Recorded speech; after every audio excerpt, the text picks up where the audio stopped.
Welcome to the Broken Pencil Booking Company Pro Wrestling Podcast and radio show infused with hip-hop. I am Wood. Made daily with organic, farm-to-table, localized, neuralized, sterilized, Scotch-guarded for 2020 repellent, available online, shipped via Amazon, not available on Sundays, but now available on thebeastradio.com. Broken Pencil Logic. You stay classy, internet. I'm Suave Burgundy.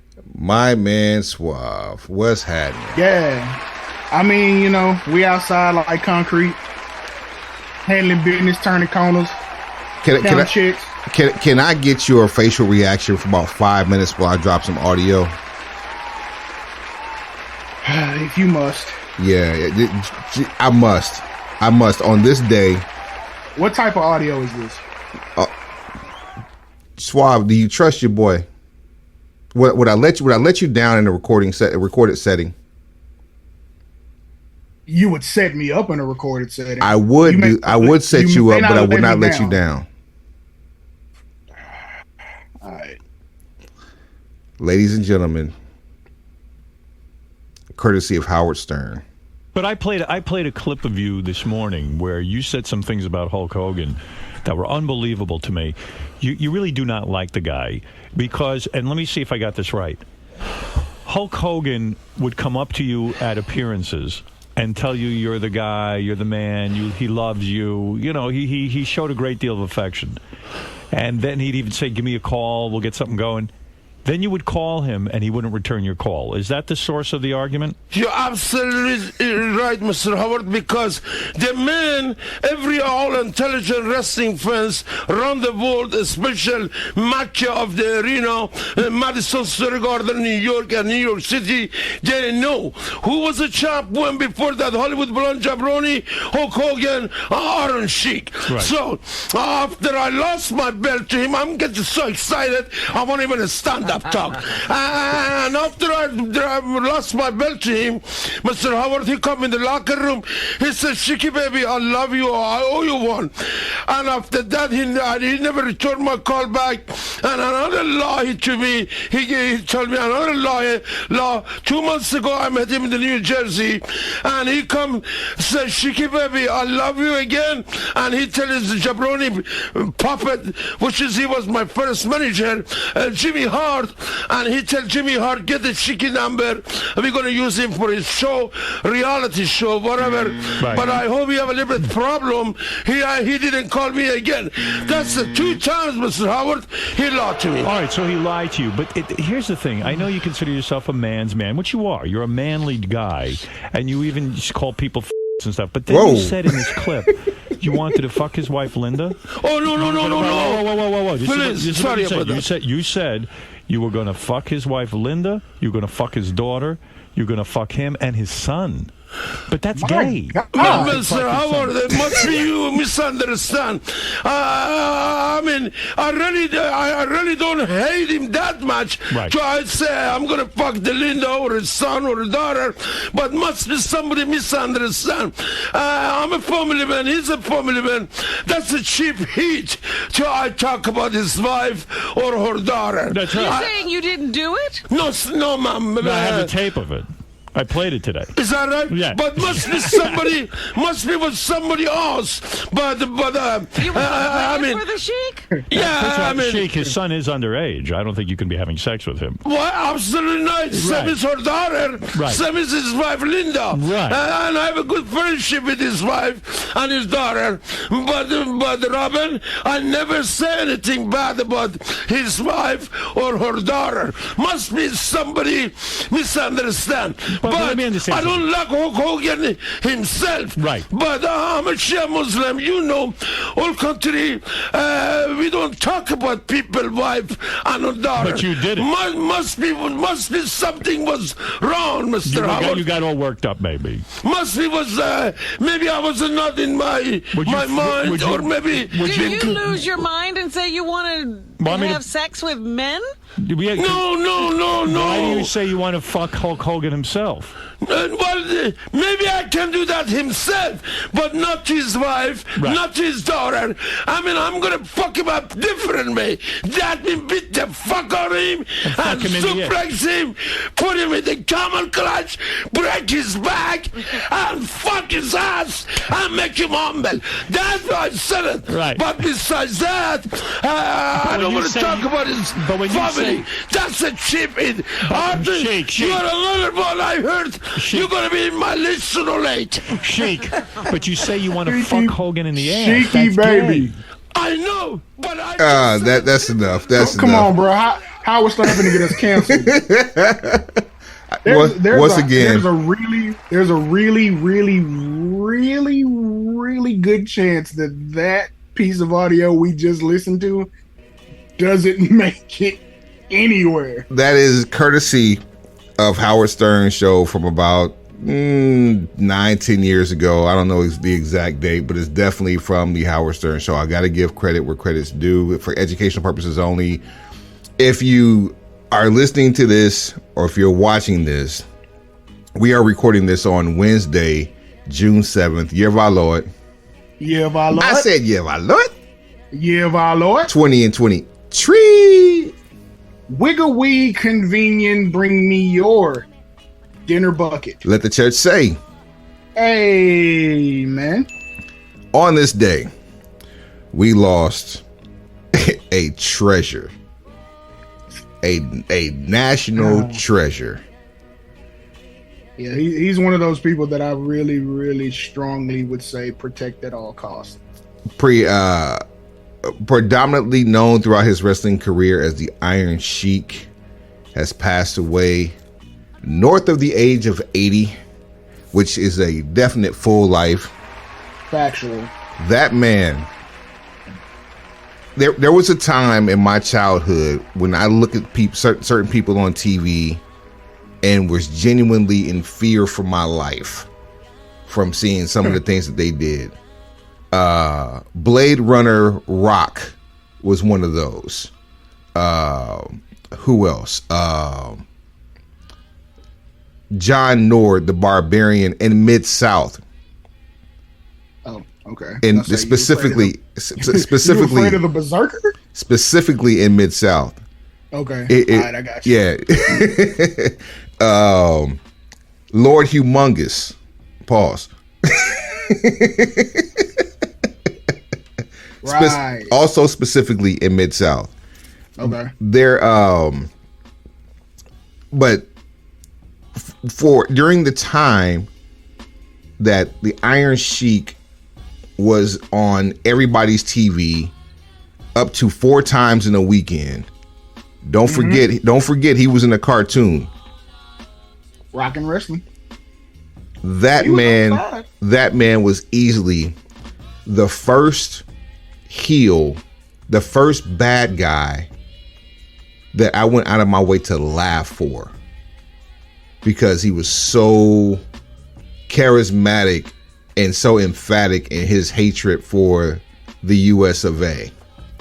As you can see on the screen, the names of The Wood and The Suave the Burgundy is a tribute to the Iron Sheik. Sheiky, baby.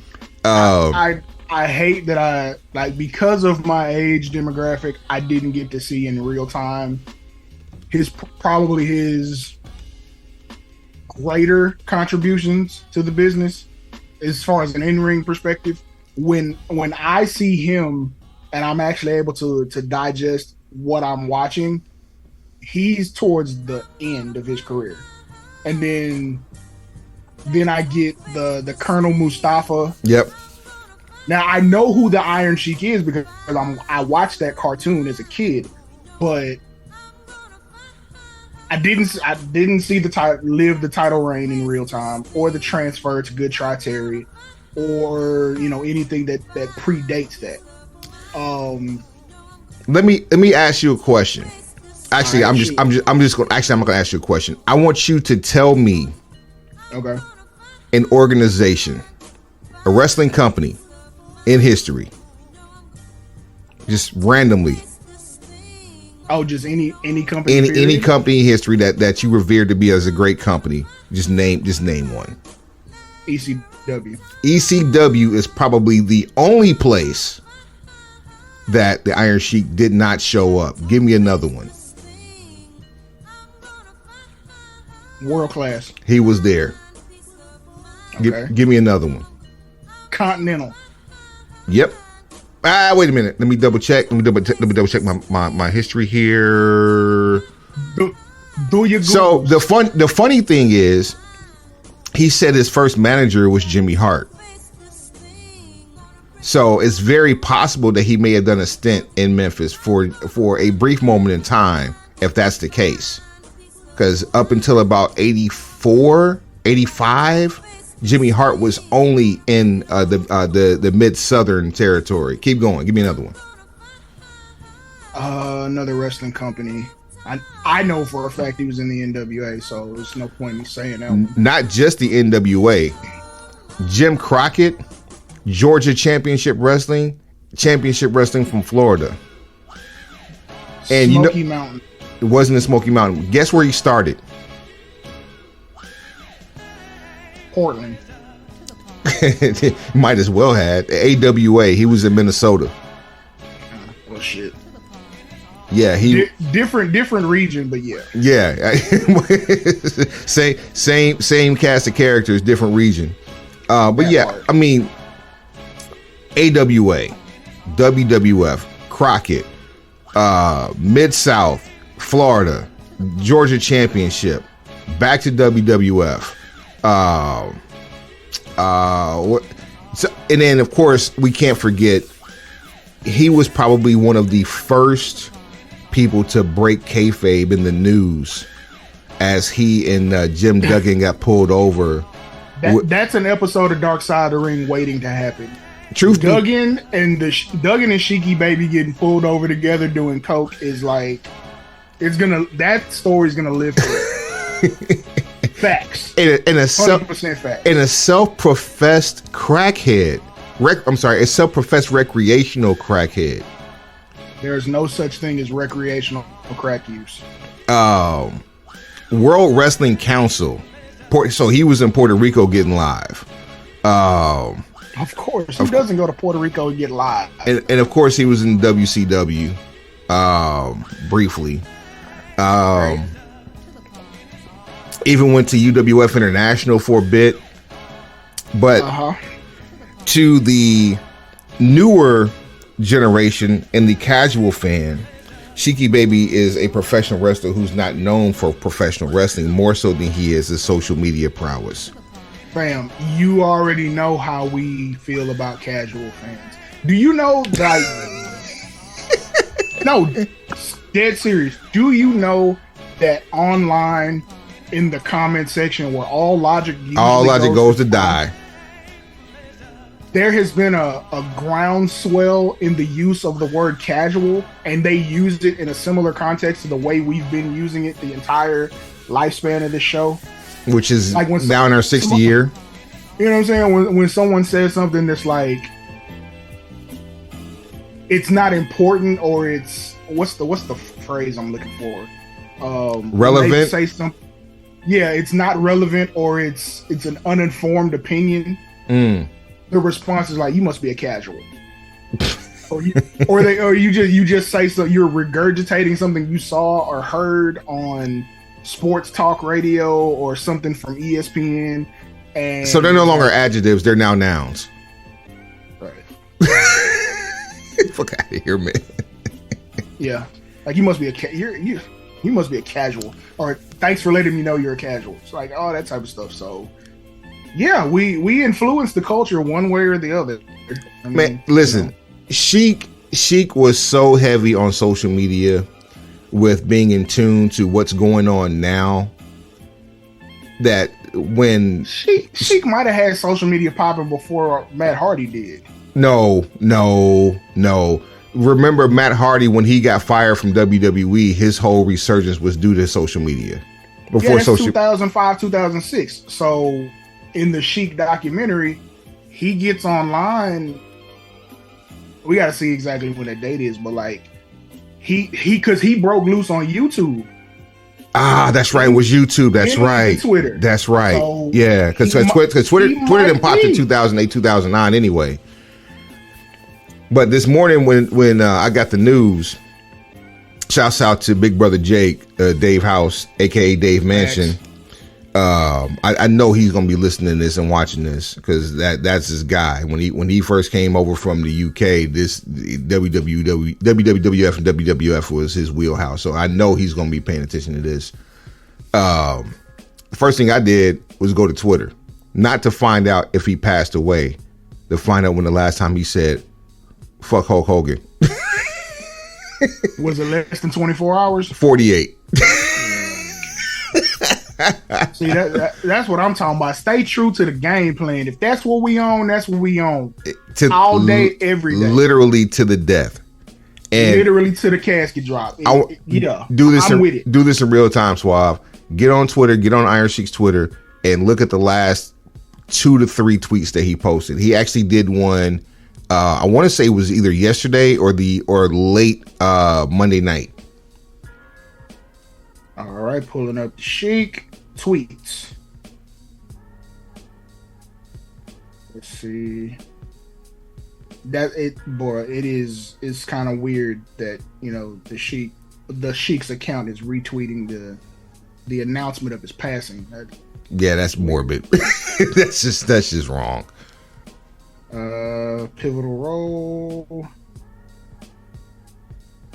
Respect the legend forever. Who's this about? Oh, 12 hours ago. Keep going. That's the wildfires. That's it. That's one of them. Whoever let the dogs out can go fuck yourself.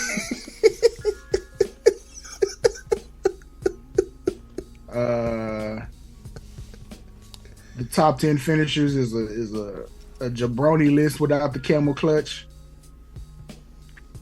Fuck true love.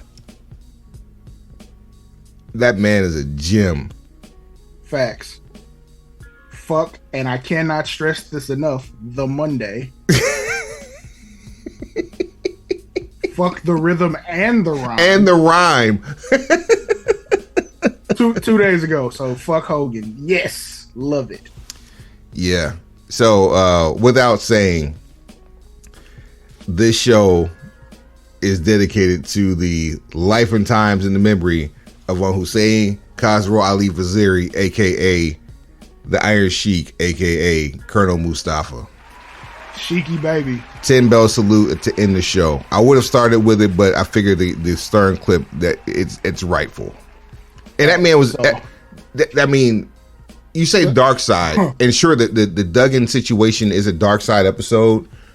And he probably would have had a dark side episode if it wasn't for the amount of documentaries that are already out about him, detailing his life in totality and the timing. Which is why I was like, that story would be an episode because it's isolated. Yep. Versus like we of course, because we dig in the crates and we watch different stuff. So we've seen the Vice documentary on the Sheik. You turned me on to the Amazon joint, which is amazing. You know what I'm saying? Like we've seen our fair share of Sheik content, so we up on it.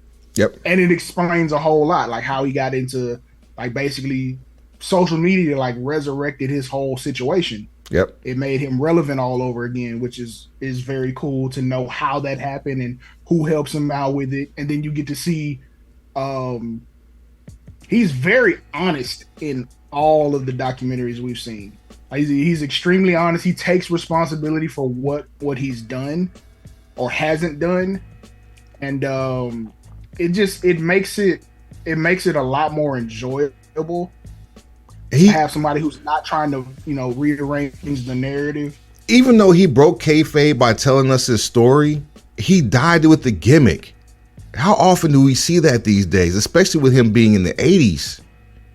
Almost never, but that's from a different cloth. Different, man. It's different. You realize, okay, even though Sheiky Baby's claim to fame, well, not his claim to fame, but his go-to line is "fuck Hulk Hogan." Hogan got into the business at a time where shit was way different. He got his leg broke just because they were trying to figure out whether or not he was dedicated to the cause. So it's like cut from a different cloth. completely different set of rules to get in. It's just like with us in hip hop. Like the path or the road to get in now is way different than what I experienced. I can't do the same things I did 20, 25 years ago to start now and expect to be noticed. Which to a degree is my experience may even be different than yours. Oh, I'm absolutely sure it is. Yeah, because I started in an era where the internet was a thing that you could manipulate if you were smart enough. I would say around the time that I started seeing it as lucrative from a financial standpoint, I was already in tune with the internet and navigating through. In fact, shouts out to my guy Shaka, Nosy News. Before new social media had a name, it was called New Media, and before email blast was a thing, it was known as New Media Marketing. And I was one of the front runners and trendsetters in that space from my relationships I had. Shouts out to Headcrack from doing record promotions with him, and when he was, in his label days before, hopping into radio. But I'm also 100% certain you had time served before we even got to that era. Yeah, for sure. And so yeah, like I'm still a minor at the time, but yeah, like actually having to drive around and put posters up, sniping, having to have stickers and putting them on telephone poles, sniping. You know what I'm saying? Like I have put in work in that particular area, so I have a knowledge of it, an understanding and appreciation for what it does. But yeah, like they broke in at a different time where the requirements were different. Like you had to carry this as a code of honor, and there were certain shit you just couldn't get away with doing. I mean, there were people that you just like. There were names that if you crossed these people, something was going to happen. Names like Murdoch, names like Roop, like Bob Roop, Schultz. Bob Roop's resume online for the things that he did in training is legendary. If you don't know what I'm talking about, find Bob Roop and take a look. And he was a legit tough guy, legit badass. Then it feeds into the era of like Dr. Death, Steve Williams, Terry Gordy. Hell, even if you really want to go there, Ole and Vern. Vern was one of the worst.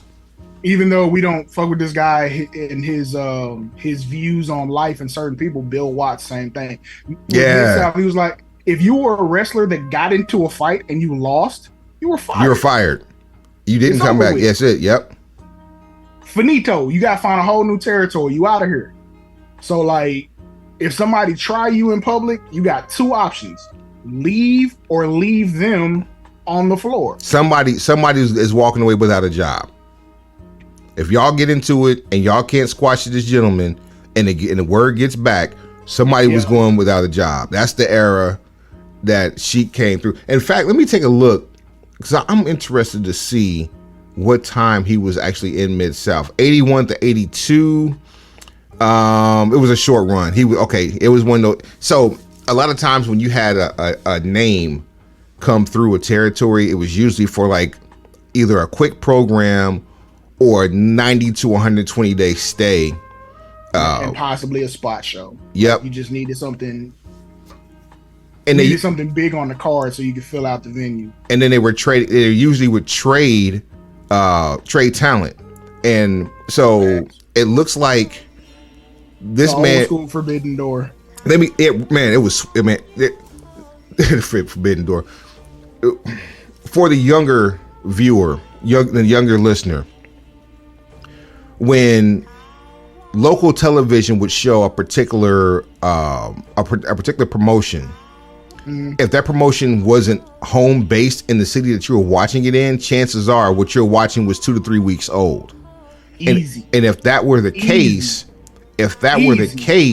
you would probably see a star on program A through promotion A and then right behind it, see the same star in a different promotion right behind it on program B. It was nothing to see somebody like Iceman King Parsons in Mid-South and then show up on World Class. It was nothing to see people like Butch Reed do the same thing. Von Erich. It's nothing to see the a loser leaves town match with like the Guerreros and then have them show up on like AWA the next week or the same week on your TV. It was nothing. And to add to that, like, let's see here, 1979 to 1980 WWF. April 1980, Mid-Atlantic. Up until he leaves August of 81. You gotta go get the bag. September of 81, Mid-South in Louisiana. Until January of 82. January of 82, Championship Wrestling from Florida until February of 82. July of 82, Georgia Championship Wrestling, Mid-South, briefly October of 82. While still in Georgia, in May of 83, the NWA National Television Championship. Like, when you're popular and you're a viable talent, like, you're going to get your work in that era. And he was one of the, man, just Siri, play Tupac's I Get Around. Shouts out Bun B. DU. Ain't no party like a DU party because the DU party don't stop. Yeah, boy. One of my favorite times on the road with Digital Underground. Man, I can't wait to see them boys again. At any rate, I digress. Sheiky baby, man. Wow. So we were talking about territories and how things used to go back when. So apparently Stamford is in the midst of reinstating some of that type of behavior because now I believe Nick Khan did an interview recently and spoke to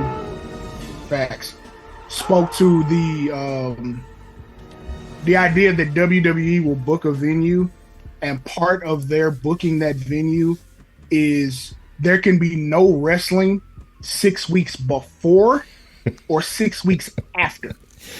So tell me how you feel about this, because like when you first read this, you had a reaction to it. It's petty as shit. Oh, I mean, it is, but it's also good business. Definitely that. It's definitely good business. What entrepreneur would want somebody hustling on the same block as them at the same time? We saw it ad nauseum about 2 years ago when we went back. Was it 2 years ago we went back outside? Technically, yeah. Kind of. Sure. When AEW and WWE went back on the road, they were in, I think, 3 different markets within days of each other. See, that's a little different. Being in those markets and basically doing them within 3 days of each other, that's because public gathering was not a thing everywhere. When WWE got back on the road, they came to Texas for a specific reason, because Texas was opening the gates. Same thing with New York, New Jersey, and Chicago. You know what I'm saying? Like, those areas were opening the floodgates. So yeah, you were gonna go there, and there's only so many venues you can book if you're all going to the same city. Now that makes all the sense in the world, but you and I look at things pragmatically, but a lot of times not in the moment, right? So like, as a wrestling fan and connoisseur of this fine sport that we so grow up to love and actually talk about on a weekly basis, and business and inner workings, all of that stuff. Yeah, I can't help but think, like, forget the fact that we were in the middle of a global pandemic. I just see the block. For a hot second. I see the block getting stepped on. That's like you can't. The kid in me is like, why is this happening? This never happened before. Why is the E running in Nassau, and then here comes AEW running the next week in Nassau? Is this a pissing match to see who's going to get the biggest crowd? Because at the time it was the only game in town. Right. So looking back at it like that, yeah, for sure. Only game in town. Only way you're going to be able to do business. Only way people are going to be able to make money. It was the only court you could get a game on. Now, on the flip, you couldn't hoop nowhere else, so everybody had to go here. On the flip side, right? Let's look at WrestleMania 40 in Philadelphia. Philadelphia. That's going to be in, was it Link? What's the name of that damn ugly ass stadium? Some condemned ass building. It's some condemned building they finna put all of this in and make us watch. Lincoln Financial Jail Cell and Bail Bonds Commissary Stadium.com. Whatever the hell it is. And cheesesteaks. And water ice. Man, you don't know about the water ices, boy. You better treat yourself. But then, like, I don't. Is it? Are they playing in the Spectrum? I mean, I know, like, of course, the old one is no longer. But did they reopen the Spectrum or rebrand the Spectrum, or is it like one of those sponsored buildings now? I have no clue. I tried not to keep. No one gives a shit about Philadelphia but Philadelphia. That's it. That is it. That's it. I've gotten some quality rap music out of Philadelphia, some good neo soul. That's about it. I'm gonna give you two. I'm gonna give you two things. Allen Iverson highlights. I'm about to say here's an EP of good shit that you got from Philadelphia. Allen Iverson, and in the same breath, I'm gonna say Dr. J. So that's one. I take it. Okay. Were you gonna go Charles Barkley too, or y'all still beefing? Fuck Chuck. Come on. Nah, on the real, Chuck said some really fly shit last week. He back in my good graces now. Well, thank God. Hit the applause for that, because y'all been at it like Peter Griffin and the chicken. Just on-site beef for years. Growth. She was at the growth. Yeah, him still going up in weight, me going down. But whatever. Hey, it was growth still. I mean, get your green vegetables in, protein and greens, baby. So we got Allen Iverson, Dr. J, Charles Barkley. Okay. All right, I'll take those three. All right, that's a unit. The Roots, definitely the Roots. Jill Scott, the Fresh Prince and Jazzy Jeff, Jill Scott. Rocky movies. Bro, have you seen Creed 3? I have. I just saw it. If you saw Creed 3, you don't even have to question that. Rocky goes. A fictional character has a statue. And he's from New York. That's good. That's good. What else is Philadelphia giving this? Oh, ECW. Wait, no. Cheesesteaks. And last but certainly not least, the 2300 Arena. AKA the home of ECW. See, I don't know if I want to give that love to the arena or to the company itself that operated there. The arena doesn't happen in this form without ECW. Absolutely. But it's because we're on topic here. That's the reason I bring up the arena before I bring up the company, but they're in the same breath. Okay. NXT. Does NXT run in 2300? What do you mean by that? So WrestleMania weekend, NXT always does a takeover. Oh, probably not. Okay. Where do the 76ers play? Wells Fargo Center. Okay. So I guess the Wells Fargo Center will be the equivalent of the Spectrum. And so there is no way possible they go into 2300. Now, maybe some other company during WrestleMania week, because every other possible functioning wrestling company does something in the host city for WrestleMania. It's a wrestling reunion. Oh, I know who runs 2300. Ring of Honor. You got Ring of Honor, you got MLW, you got Impact that could do it. You got GCW that might try it. Actually, you could end up with. You may have multiple shows in one day, but I think for what is it? Super Card of Honor at 2300 Arena is probably going to be their best option. But nobody else is going to be running the Wells Fargo. You can hang that shit up.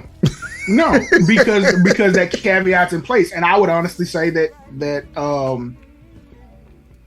Ring of Honor or just Tony Khan in general should have that same approach about the 2300. Like, book that shit now, and look, no wrestling 6 weeks before, no wrestling 6 weeks after.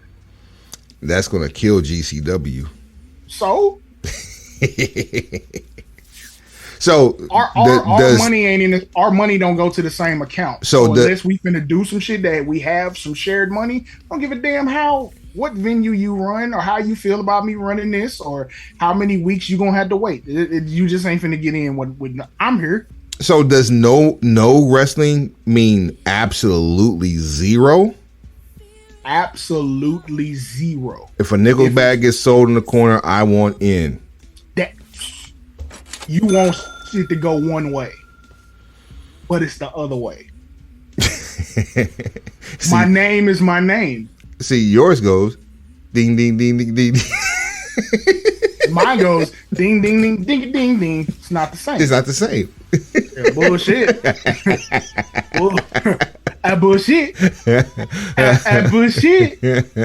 Shout out to the kid in the car seat. Bullshit. Bullshit. Yeah. Not finna do this with you. Like, look, nah. We gonna be after this. Ain't gonna be no more rapping tonight. Period. You kill potential buzz, and this is the reason you do it. 6 weeks before, if you have a concentrated group of people that are wrestling fans, regardless of how much expendable income they may or may not have, chances are they're not doing two big events within a month and a half of each other. Just not how people typically function when it's like when you're looking at family options. Like, you're not going to take the entire family, get good seats to this event, and then try to do that whole parade again in essentially a month from then, a month and a half from that time. Yeah. Because you gotta buy tickets too. So It's like those expenditures are probably be about a month separated. Or do you have to buy tickets? From what from the faux pas we've seen on TV.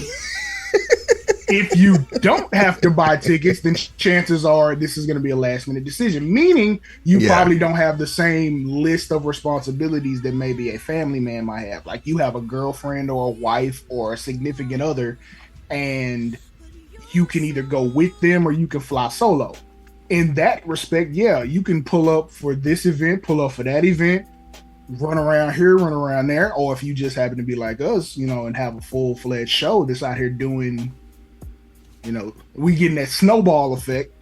Yeah, we'll pull up for a whole bunch of stuff. Like, we'll go rep for Sweat Hog Nation. Shouts out Snow. You know what I'm saying? Then we'll turn around and we'll hit, Super Card of Honor, and then we'll turn around and hit whatever the WWE show is that's coming through. Like, because we're working, these are tax write-offs that we're doing. Yeah. The more every time we buy seats, that's a deductible. I would say the more the freer. You know what I'm saying? Like, for real.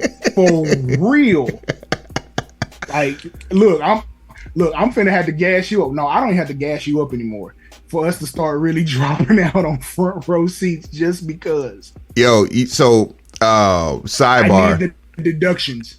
The renovation for stadiums is coming up. Not just renovations, but also the bonds are coming up to build in certain markets.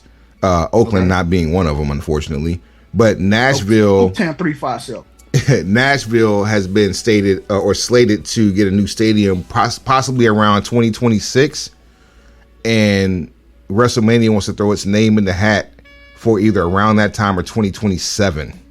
Of course, anytime there's a new stadium that goes up, Stanford is going to make sure they go slide through there quickly. And one of the main reasons, maybe not the reason, is because you're going to set their attendance record for them.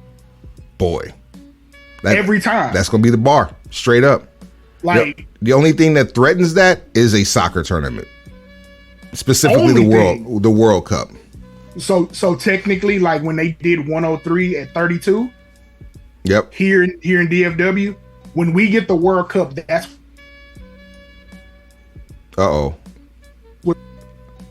we just had a football. You said we got 32 at we had 32. We broke 103,000. 103,000. Yep.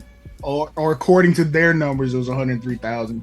But we had the World Cup coming here soon with renovation and expansion, because the stadium as it sits right now, I think can hold I want to say 108, and they're trying to add another 3,000 to 5,000 seats to get it ready for the World Cup. You can get 110. Like for World Cup, every available ticket will be sold. SRO is probably going to, because even I think the All-Star game. Let's pull up some numbers on that. 2009 NBA All-Star game. Was that 2009? Yes, sir. Damn it, boy. Well, no. 2009 was in Phoenix, so that had to be 2010. I thought that was either 10 or 11. 11 was the Super Bowl. Both of them were iced out. There you go. The 2010 NBA All-Star game, Cowboys Stadium. Let's look at the attendance. That was before the sponsorship happened. Let's see here. 2010 All-Star game attendance. Survey says 108,713. Excuse me? Oh wait, no, that's Ford Field. Wait a minute. I was gonna say, like, yeah, nah, fam. Nah. Yeah, that's it. 108,000 in Cowboy Stadium. Yep. Now that makes sense. That makes sense because naturally you don't have a 100-yard field. I mean, but was that capacity or is that attendance? That's the attendance. That's crazy. Not really when you think about it, because the end zones and and probably about the first 20 yards on either side were seats. No, what I'm saying is it's crazy because typically for an all-star game, you're in an arena. Mm-hmm. So the cap is roughly 20 to 25,000 depending on city and the only exception of the arena. The only exception to that rule would have been in San Antonio at that time because of the Hemisphere and then the Alamo Dome. Right, because even with the Alamo Dome is 70 about max? 70, yeah. So you damn near got close to lapping that. Yep. Come on, fam. Yep.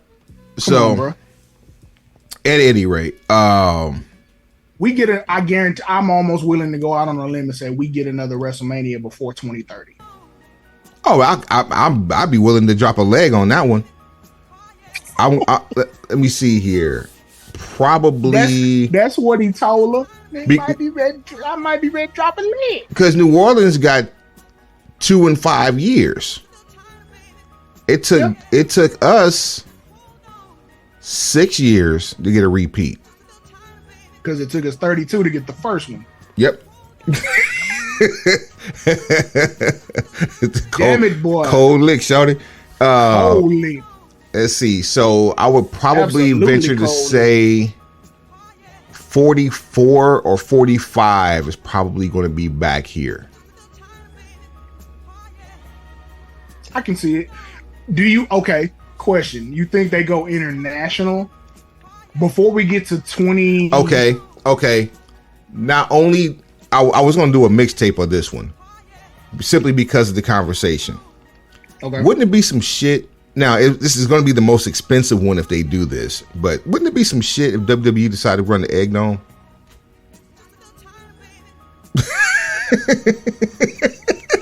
Look, I don't think it ever happened, but every time I brought up Stanford going to Japan, I would get all this blowback about how they can't do anything in Japan. They can't do, like, they have relationships in Japan.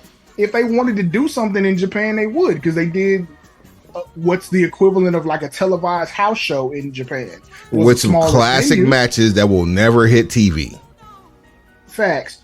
The thing you have to worry about in booking Japan and booking the Egg Dome is exactly what we've been talking about. Can you make it to where there is no wrestling in that building at least 6 weeks before and at least 6 weeks after? Let me knock this out the park right now. So I'd be willing to say maybe I would say Mexico. So hold on. So let's do another EP. All right, come on. How many want to go? 5? We better than that. Well, what's the EP before I say that? International cities, international host for WrestleMania. We can get at least 8. We can get a Super 8. I'm almost certain. All right, we can get Super 8. Super 8. Super 8 it is. You go first. Mexico. Put it in Wembley.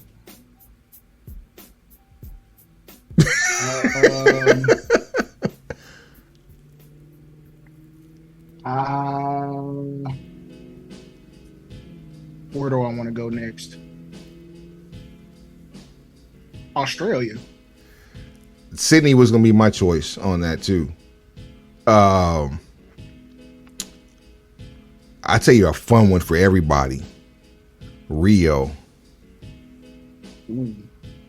Canada. Where though? I mean, they've been to Toronto already. They could go back and do Toronto again. They could definitely stand to go back to Toronto soon. Yeah, so I mean, I'm not as familiar with the stadium situation in Canada, but definitely Canada. So I would love to say Montreal, but because of its highly French influence, Toronto will probably be the easier choice. Also a reason why I don't think Japan would be on that list. Puerto Rico's after Backlash. Puerto Rico's definitely Puerto Rico, man. Woo, that's a good one. How about?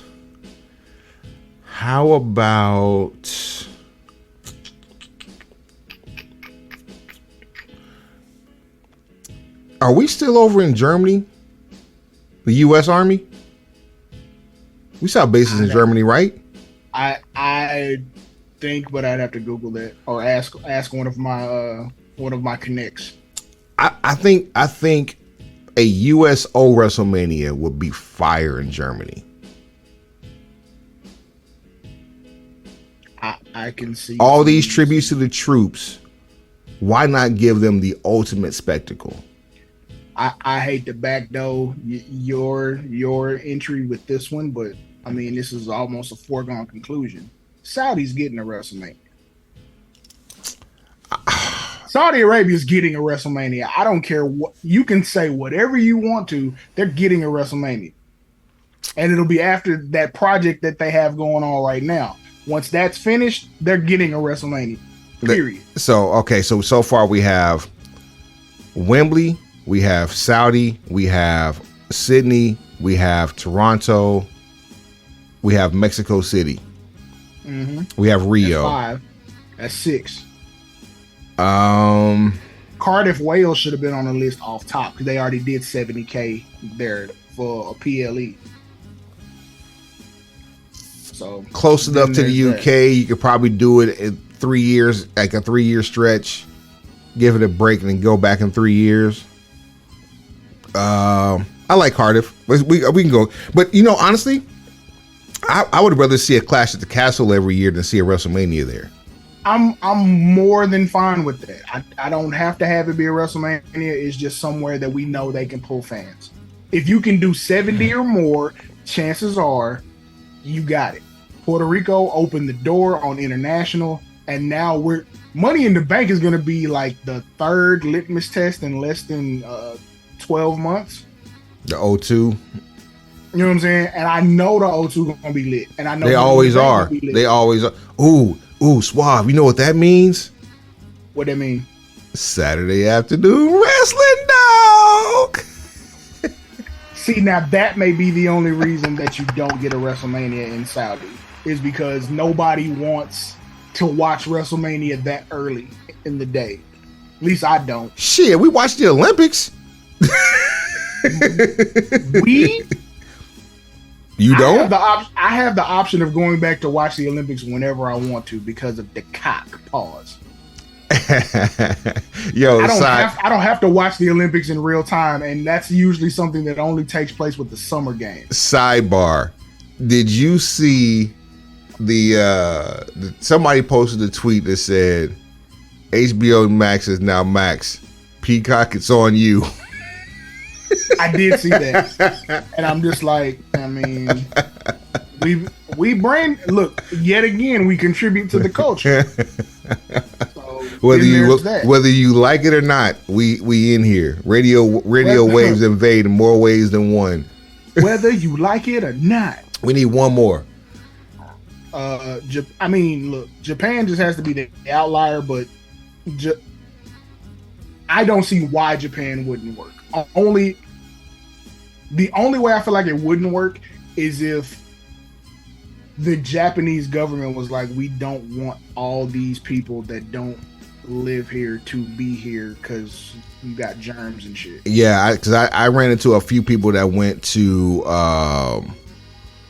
Wrestle Kingdom back in, I want to say it was 2016 or 2017. See, that's on the to-do list for us. Like, I do want to hit a Wrestle Kingdom. Yeah. Just to experience it. Yeah, he and a Triple Mania. They all came back with T-shirts. Triple A, Triple Mania, Triple A. Why did I sound like the kid that did Triple A? Triple A. Because you watched Dark Side of the Ring and saw Nikita and his stuff. Speaking of, good segue, man, Magnum TA. Golly, what a story, bruh.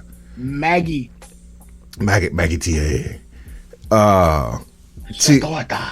To hear that from Magnum's perspective, I think that was the first time I had heard him tell his story. I've heard other people tell it, but I've never heard him actually tell his story.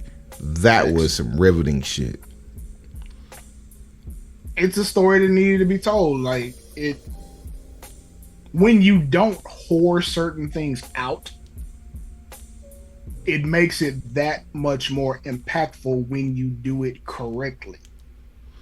And Magnum TA made our best than ever. He did. He went pretty far. I think he made it to the semis, right? He got close. He got damn close. I don't remember who he ran into. I don't know if it was Jake Roberts or he ran into Scott Hall. So so we had a triple threat for the finals, and it was, I know Jake Roberts and Scott Hall were both in it. Was Magnum TA the other one? It's possible because a lot of the things that he said or that was said in the Dark Side episode, you actually said in that tournament, damn near verbatim. Because we know what we're talking about over there. Hey, you mean, bruh? And that tournament was over a year ago when we did that, man. Wow. Like, we don't just be out here just blowing smoke and pretending like, you know, we're not pretending to be a house of learned doctors. We paying the rent and mortgage. That's what happens when we on a wait, the hell? When we on a whole lot of fucking gang shit. And we don't deal with accusations.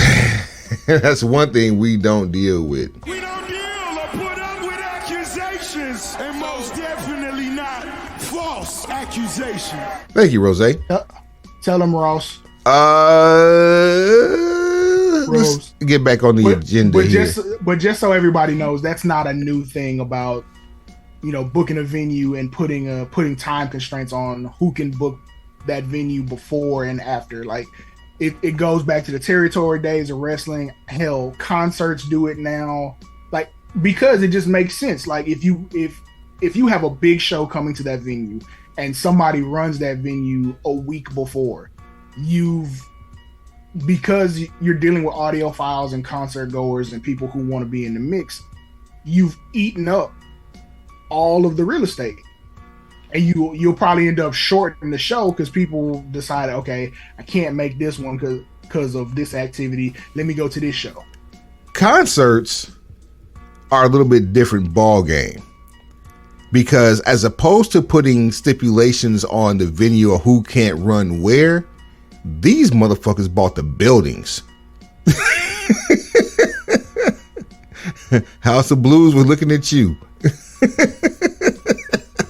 You feel me? Okay, ain't nobody running AT&T Stadium within a month before, a month after Beyonce. You just not. I mean, first and You're foremost, not gonna be able to. chances are, if you can afford a Beyonce ticket, the next show that comes through, you can afford it too. You can, but you not. Like, imagine having tickets for Beyonce and then pick the next biggest artist. What's my man? What's the country singer? Garth Brooks. He's performing there this year, right? Right. Let's see here at AT&T Stadium. Let's take a look here. July 30th. And let's see here. Now we're going to look at the AT&T Stadium schedule. Artists of the same genre, you're just not going to get. Yeah, like you're not going to get Reba McEntire at AT&T Stadium a month after Garth Brooks. You're not, because you stepping on the pack one way or the other. Yeah, in fact, they'll probably go so left it may be like a Posty Fest or some shit right after that. You feel me? I mean, 50 and Busta Rhymes will be here soon. The wildest shit I've seen was monster trucks one week and motocross the next. That might be as close as you can get. But it's understandable because all you have to do is move the dirt around. You don't have to remove the dirt. so that makes more sense. Let's see. Some of those may be in a situation where they're trying to piggyback each other. Like, okay, cool, we got them all here for monster trucks. While we have them here, let's tell them that motocross is coming the next week. Like, oh, we ain't doing shit. Pull up. All right. Different situation. Here's your point proven right here. August the 18th, Metallica. Mm-hmm. September 21st, The Hive. How much? About a month. Little over. A little over a month. But you know what the only other events listed at the present time are? After that? What's that? Games. The next concert's not even listed until March of 2024. Because for a stretch of months, you can't get in that venue anyway. Because for a phenomenal fee, soon to be a more phenomenal fee, Jerry is going to be doing what Jerry does. Baggington Securitas. That's it. That's all he knows. Yo, but it's good that we're able to educate the listeners and the viewers and just kind of give a perspective on why. Because I know some people may have read or heard that story with Nick Khan and they think, oh, Stanford's being assholes again. Like, no, that's just good business. They are, but it's also good business because they're being petty by mentioning AEW by name, but that's the only other company with the type of money to book the same venue. You would do it too. If given the opportunity, you would do it too. That's all. That's petty. All that it can be petty. All it wants to be doesn't make it any less viable for you. Sometimes the petty thing to do is also the right thing to do. Two things can be true. Facts. Bloodline. Gang. What's his word? A whole lot of fucking gang shit. What's his word association?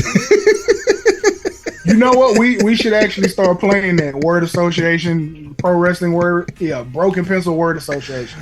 That's actually, you know what? That's I like. Give me a few. Give me a few. Let me see how well I do. Elbow. Dusty. You understand?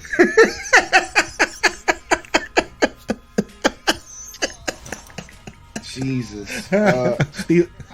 Steel chair. Tony Schiavone.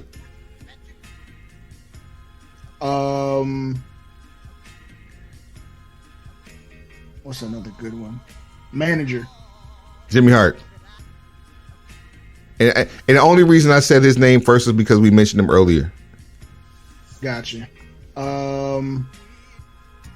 Fireball.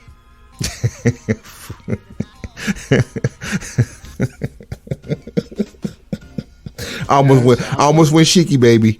I'm a dangerous man. I almost went Sheiky, baby. I'm a dangerous man. I will defer. I will defer. Bruh. No, I almost said fuck you, Jericho.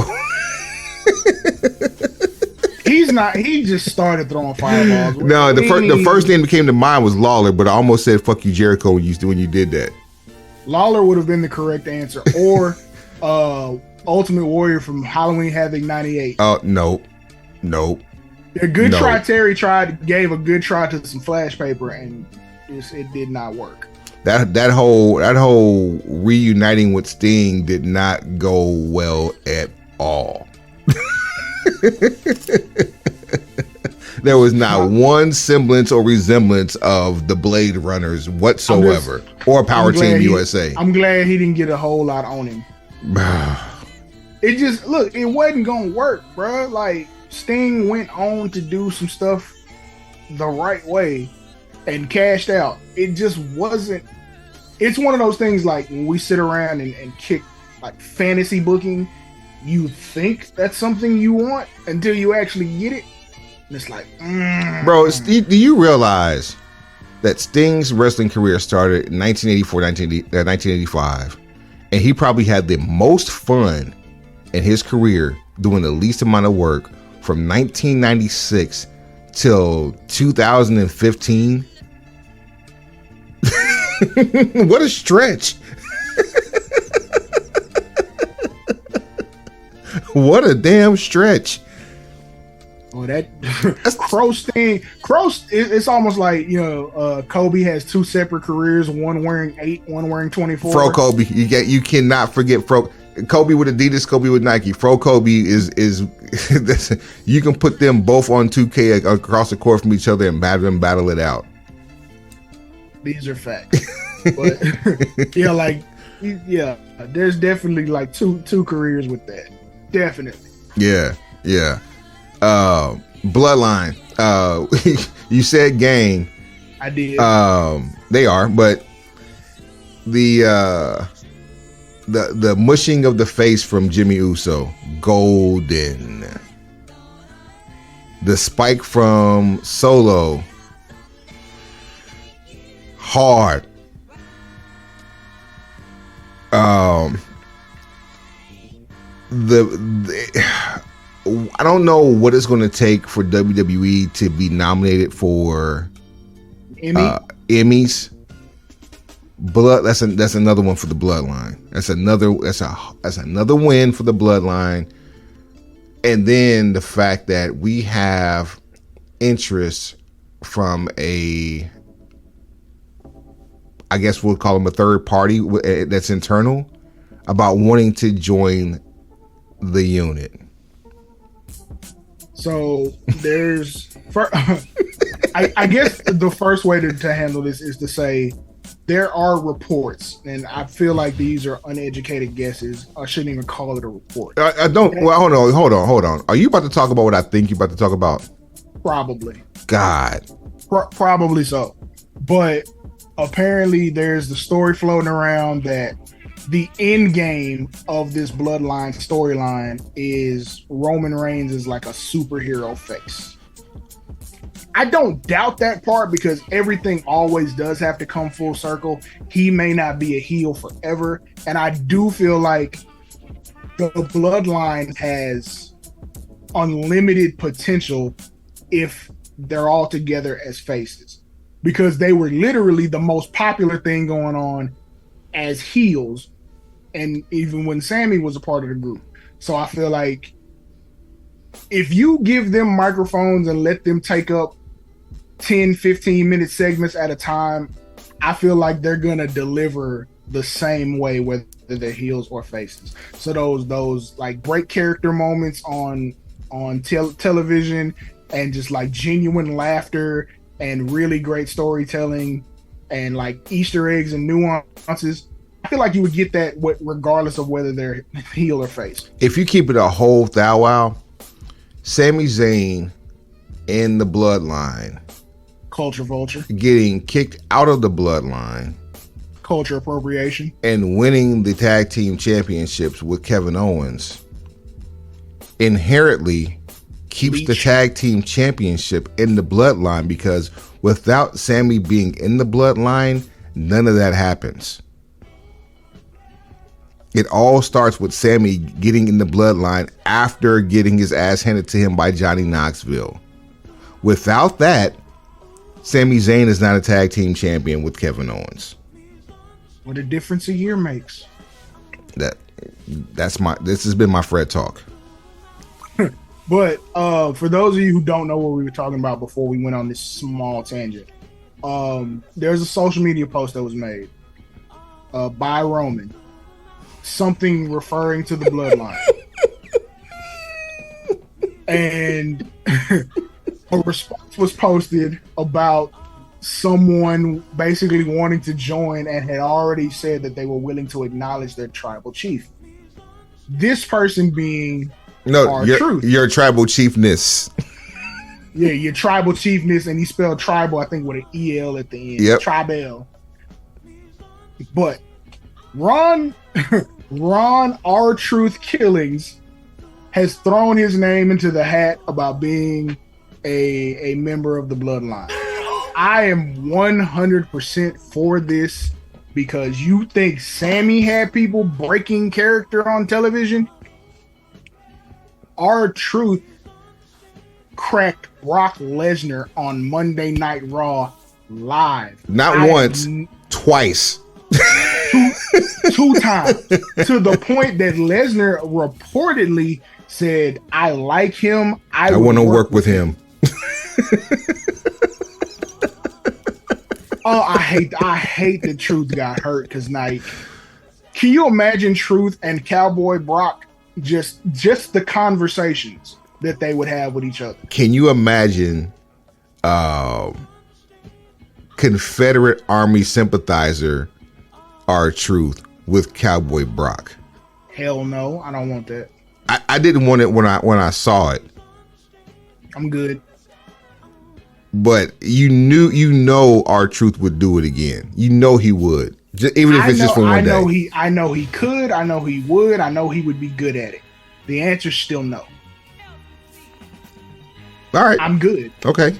I'm good. I'm out. Can you make Brock Lesnar shake hands with Little Jimmy?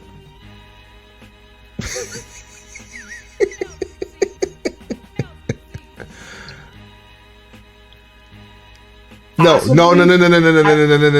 know. I'm gonna raise you.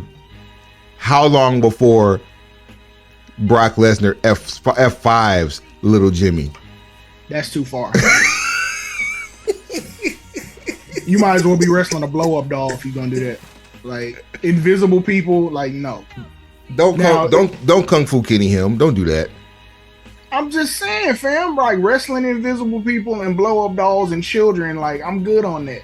Just have fun. Have fun with that, yeah. Have fun with that. Now, I can definitely see a situation where, like, Brock would kick the air that Little Jimmy is supposed to be occupying. But, like, picking up and delivering an F5, like, why are we taking phantom bumps? What the fuck are we doing? Flair, we talking to you?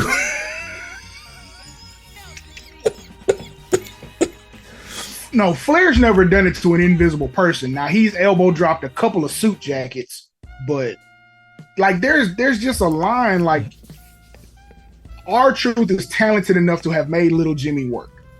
Same way Al Snow was talented enough to have made head work. Pause. But that is a everybody don't have that. You don't have this. You don't have this. Everybody does not have. It's an acquired taste. These are seasonings that come from the depths of the seas and countries of which you can't even travel to because you're not of that cloth. You don't have this. Under the sea.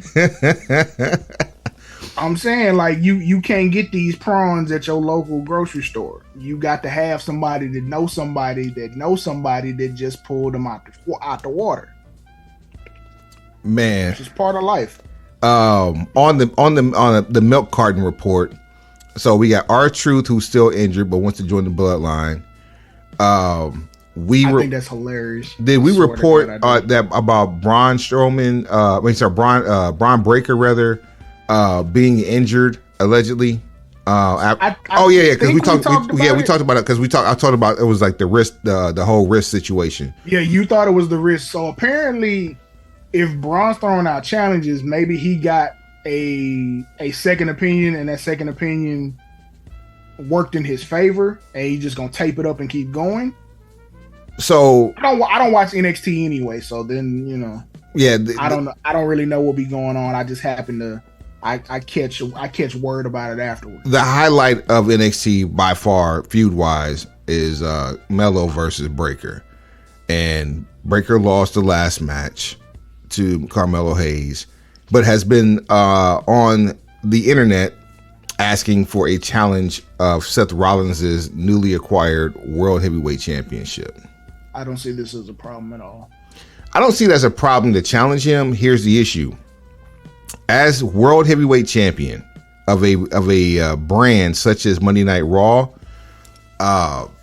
you're expected to carry the brand. And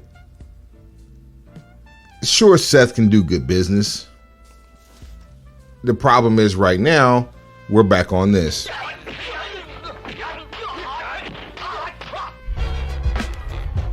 Look, after the ceremony and the pomp and circumstance that's been put on about putting this participation ribbon on Seth Rollins, this is a giant, massive ego stroke. So, I mean, I don't know what you want me to say. Okay, with Braun Breaker doing what he's about to do, it's similar to when Cena was doing his U.S. Open Challenge, and you would get people to come up, and it was almost like a live on-air audition. If this match takes place, we'll see, we'll figure it out. If Braun Breaker goes out and puts on a masterful performance, even in defeat, you have somebody that can handle business. Well, you could possibly NXT and just ride it out, but at that point, you can put that man in the Royal Rumble and have him win, and nobody's going to feel any type of way about it. Let's remove any doubt about this match being anything other than defeat for Braun Breaker, because there's no way they're going to have this participation ribbon be handed to the head participator, the MVP. Not after one defense. Nah, not at all. And damn good match too, by the way, between him and Damian Priest. Absolutely. The fact that they're trying to strap this rocket to Damian Priest, and they're like, okay, so tell me why you couldn't do this with the United States Championship. Same premise. They did it. The problem is they ran out of people. You didn't run out of people. I'm sorry, you ran out of people. Putting people. You made a line short as hell. You closed the door when you saw too many people was in the room. And by too many, I mean 3. You had access to enough people to do, one match a week. Like, pull some of them people out of catering you ain't been using. You could have, Theory, Lashley, Ali, and I'm doing this off the top of my head. I ain't even pulling up the roster. Ziggler, Drew Gulak ain't doing shit. He literally ain't doing shit. Facts. Who else is back there? Like, now I need the roster. Hold what you got. This made me think about something just now. If you know some, name them. Well, no, I'm not, because this I'm about to take this somewhere else. We still have Rhea Ripley, the SmackDown Women's Champion on Monday Night Raw. We have Asuka, the Raw Women's Champion on SmackDown. Corbin. Both of them, if not one of them, is going to lose at Money in the Bank. Strowman when he came back. Speaking of Braun Strowman, Braun Strowman, we announced was out indefinitely with an undisclosed injury. Cedric Alexander, Shelton Benjamin, and Chad Gable, and he came back, and it was notified to the public that he had neck fusion surgery, and earlier today he announced that he is 15% paralyzed in one of his legs. Speedy recovery to Braun Strowman, and I hope that's just a residual effect that is temporary. Yeah, hopefully those nerves start to fire and he's able to get his situation together. Drew McIntyre, even though we haven't seen him in a while. So, I if I'm not mistaken, let me Elias. No, leave Edge alone. Leave Elias alone. You can get it, but you can get a TV main event versus Seth Rollins out of this. Is what I'm saying. What's the Finn? Let me see here. Humberto ain't doing shit. Angel Garza still signed. He ain't doing shit. Did Drew return? He did. Jinder Mahal. He did. Drew returned to ICW last week. So the issue, like you and I talked about him being drafted and his contract coming up, and then like right after Mania he disappeared. But he showed up in ICW beginning of last month or towards the middle of last month. Did he wrestle or did he just show up? He showed up to speak. I don't think he actually competed. See, so I mean, you know, he might be on a break and then got, you know, because if he's still under any sort of contract, whether it's on its way to expiring or not, you don't get to do stuff like that without the green light. True. You just don't. Until that contract doesn't exist anymore and it's expired, stuff like that doesn't happen on Stanford's watch. So they're in some sort of communication with each other, if for no other reason than to give permission to make this particular pull-up. Carl, you can get a great match out of Carl Anderson. KO. I think they're focusing on Carl Anderson being in this tag team, which I'm 100% for. If you can give us the Good Brothers that we got in Impact and in AEW. I get all that. I'm listing off potential matches that man could have had and do the same thing he's doing now, and you could have elevated the United States Championship. But instead, we have this participation ribbon, and we have Braun Breaker about to be a sacrificial lamb for the sake of getting a TV, a bigger TV audience. It's his litmus test. That's all I'm willing to look at this as. It's Braun Breaker's litmus test, and then it's an opportunity for Seth Rollins to pad his stats. Also on the injury report, Santana from Miz. Stop it! You're literally reading the whole roster. I'm just saying, bro. Like, this shit ain't rocket science. What's Santana and Ortiz, the Proud and Powerful. Santana. Ooh, Santana. We know they're not even on the same page with each other. Yeah, unless that's been fixed, I wouldn't put them together. But I haven't seen Ortiz either. Ortiz, well, I can't explain that, fam. Now, it was announced on Dynamite tonight that on Collision, you're going to see a 6-man tag match for the first main event that they're going to have, with FTR and CM Punk taking on Samoa Joe and Switchblade Jay White and Juice Robinson. Bullet Club Gold. So you think they're going to put Joe in the Bullet Club? Nah, I think that's going to end up being like, storyline wise, that's going to be why that team isn't successful, because they tried to recruit him and, you know, Joe's not that kind of guy. Did you see the latest update to the Bullet Club roster as far as like where everybody is? Yeah. I did. As diluted as that may be, I really like the idea of being in multiple territories / multiple companies simultaneously with different visions.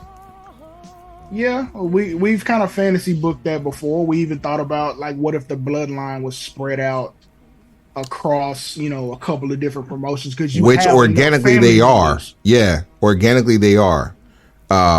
Jacob Fatu still repping an MLW with his cousins. You have Trinity Fatu and Impact, and of course we already know about your tribal chief head of the table and WWE Grand Champ.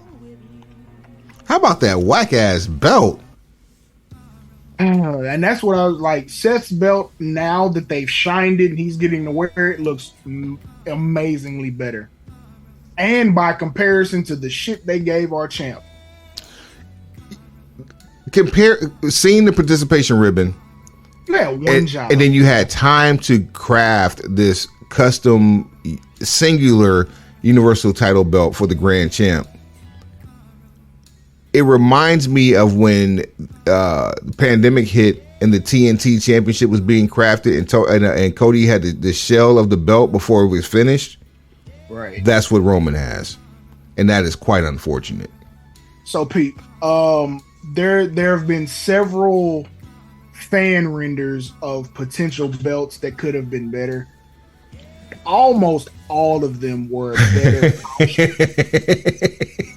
But I saw one, and you've seen it. Yeah, too, you posted the picture. Yeah, that looks so much better, and it's the exact same belt. It's just the color structure is different. It's an all black strap. There's black diamonds inside of the W, and it's a lot cleaner. It almost looks like it's rose gold.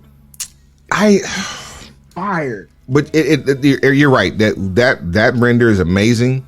Suave, I can't help but I saw a Cody version of the same belt too, and that was fire. Yeah, that was dope. I don't want to see that fucking W. You gonna have to get used to it, homeboy, because you I know. What's the name of the game? Branding, advertising. So every Super Bowl, including this last one, what do you always see? You see people with this particular item before they get a ring. What Patrick Mahomes have on the team bus leaving the stadium? Belt. A WWE championship. Championship. For the longest time, before they finally did away with the duplication of the big gold belt, that was the one that everybody was getting, was the big gold belt. Look, I'm trying to let somebody know the W's not going anywhere, and you know why it's not going anywhere. It is Wednesday. There are ways to save this design. Only W I know they ain't going nowhere is this one. Look, until you get a new Stanford logo, ain't shit changing about that belt. It's too recognizable from, like, regardless of the distance. You can sit in the cheap seats at the top of whatever stadium the Super Bowl is being played in. When that belt gets held up, you know exactly what it is. Speaking of SmackDown and whack shit, what you think about the new Lacey Evans gimmick? I'm good on that. I mean, it's gonna work, but I'm still good on it. Because they're coming right out of the Sergeant Slaughter playbook. Now, that's the one. Are you going to let her be controversial the way Sergeant Slaughter was at his height? Colonel Mustafa and General Adnan. Sheiky baby. General Adnan was General Adnan LKC. I do know who that is. I'm just saying. Yeah, like, Sheiky baby. Yeah, Sheiky baby. Bro, you. This last but certainly not least. You caught wind of a Wyatt story? So, of course, this is the source. We feel like is shaky. Fuck this. But that's between us. we us too. We feel like we've seen enough bad, and by bad I mean untruth. We've seen enough holes in this block of Swiss cheese to know that, like, you guessing just like we book. You guess like we book. Like we book it to go one way, knowing it probably won't. Ding, ding, You're ding, just ding, ding, guessing. Ding. Yeah, it's not the same. It's ding, ding, ding, ding, ding, ding, ding. Not the same. Not the same. Oh, before I do that, okay, this was my idea for Roman's belt. Now, obviously, the Snoop Dogg version, that's all gold, would have been perfect. Even with, you could use the green slash underneath, or I would have said, red for the bloodline. However, check this out. Or red with some black gradient or some shit. All right, so check this out. Roman has, when Roman first came back, remember he was wearing the black glove. Yep. Then he switched to the gold glove. Yep. Which made him look a lot like who? Gold glove? Thanos. Yeah, that glove did look bigger because it was gold. Yeah. So essentially, this whole time collecting championships, he's been collecting Infinity Stones. Yeah. So then, when the Bloodline jumped off, he switched to a red one. Totally understood. But now that the Bloodline is kind of in flux, and Roman is now a 7-star general, meaning he has main evented 7 WrestleManias. You and I both know people in the armed forces who served. When you're on like the highest level of achievement, what is it that they give you? A Medal of Honor. Okay. Get more specific. What is matter of fact, I don't want to mess this up, so I'm gonna do my Googles real quick. Why do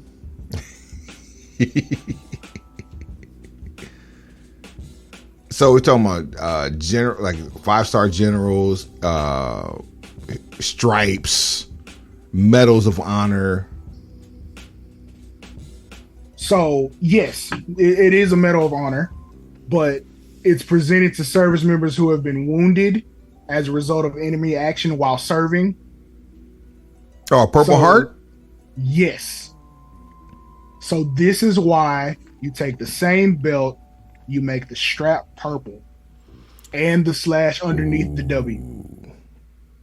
The only problem with that is this is my Purple Heart. And it also calls back to the gold glove with Thanos. The only problem with that is purple right now is the color of a particular faction, not on the brand.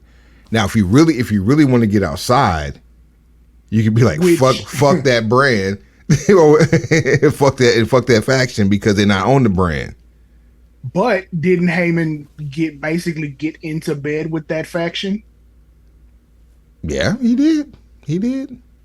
So let's just say for the sake of conversation, you chose one of those members out of that faction, and that member of that faction was going to be the one to eventually dethrone Roman, and their championship is already purple. Or just run a storyline where that faction steals that belt until they are given a title match. Now, of course, they can go ahead and lose, but it'll make for quickly. A good story. Yes, but you're absolutely that's something that's been missing from WWE. Shit like that. Like let me hold this bitch hostage until you give me what I want, and then you make that person get it back. And who better than the tribal chief and the head of the table, Universal and the WWE Grand Champion? You see what I'm saying? Especially because you don't have all the members of the Bloodline. You have the Wise Man, Solo, Roman, and say the Judgment Day decides to abscond with the belt until you give one member a title shot. Wreck Finn and leave. Period. You can wreck Finn and leave, or if the tribal chief gets to make the choice, he wrecks Dominic. Dominic would give him a match, though. That's the one thing I don't. That's the one thing I don't like about the whole Dominic situation is that as much heat as he gets, he puts on a damn good match. He should be far more of a chicken shit than he is a good wrestler. It's in his blood. It's in his DNA, absolutely. Yeah, you're not gonna make him a trash wrestler. It's in his DNA. The gene is gonna activate at some point, and he's gonna be outside live. That's kind of the reason I'm like, okay, on my list of potentials for Money in the Bank, I wouldn't mind seeing Dominic with the briefcase and eventually cashing in on Kung Fu Panda. Very interesting scenario there. But I definitely would have made the Purple Heart belt for Roman and made that a thing. But back on to this whole Wyatt shit though. Facts. So apparently Now, shaky source, as we've said, but we've come to learn that part of Wyatt's contract to come back to WWE was creative control of his character, which is something nobody gets.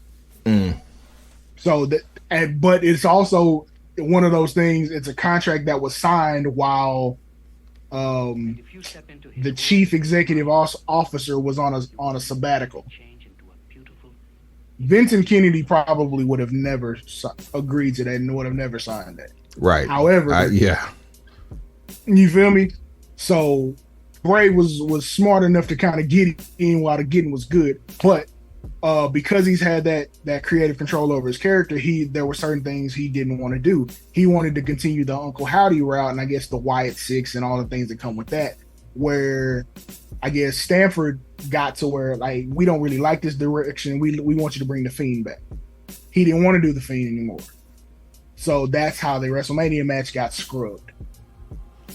Well, I thought he was also injured too, because he did break a finger at a house show.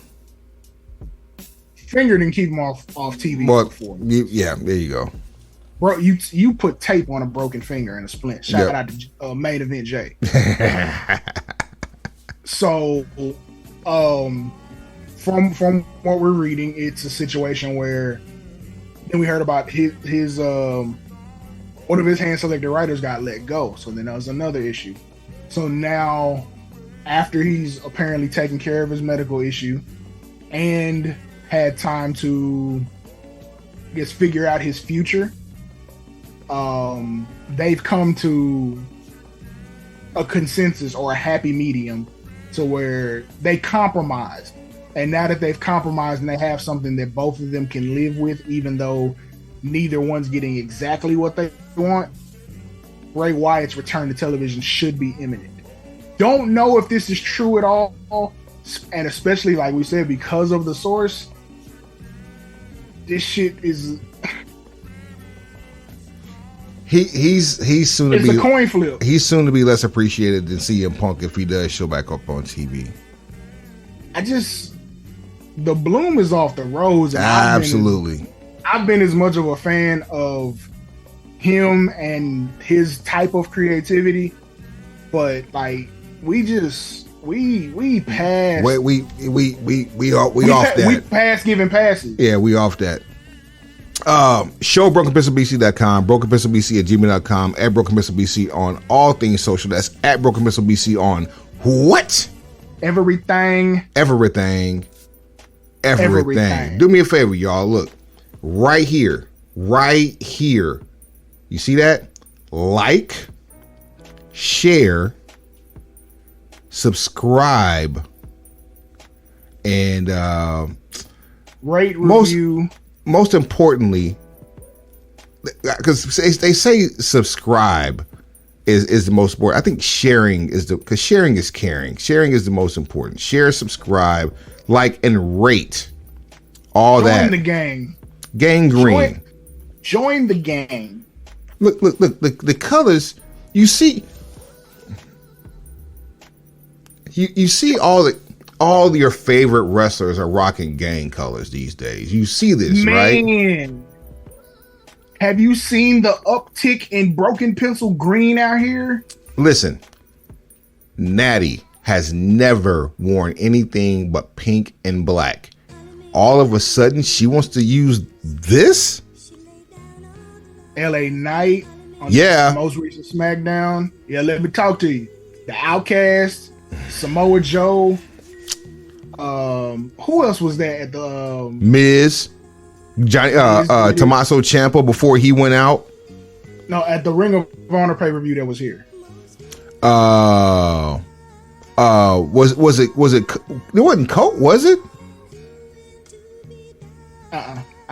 I gotta go back and watch it, but yeah, it's been popping up way more often now, and I'm like, what's up with the popularity behind our colors all of a sudden? Get down with the get down. Get right or get left. Roll or get rolled over. Like it's simple enough. You know what it is? It's been a while since we shouted out Stanford's social media team. That's what it is. Come back home. Come back home, guys. We still here. We ain't did nothing different but just expand and got the video finally on your monk ass. And shout out to Jacksonville's social media team because we know Jayville soon to be my new second home. Y'all gonna see me at Daly's place. We know. Suave. Yeah. Do me a favor. What that is? Take him to the highs. Pencil pushers. Heads up. Pencils down. And as we take out, once again, this is getting old, but this one is so necessary. 10 bell salute for Sheiky Baby.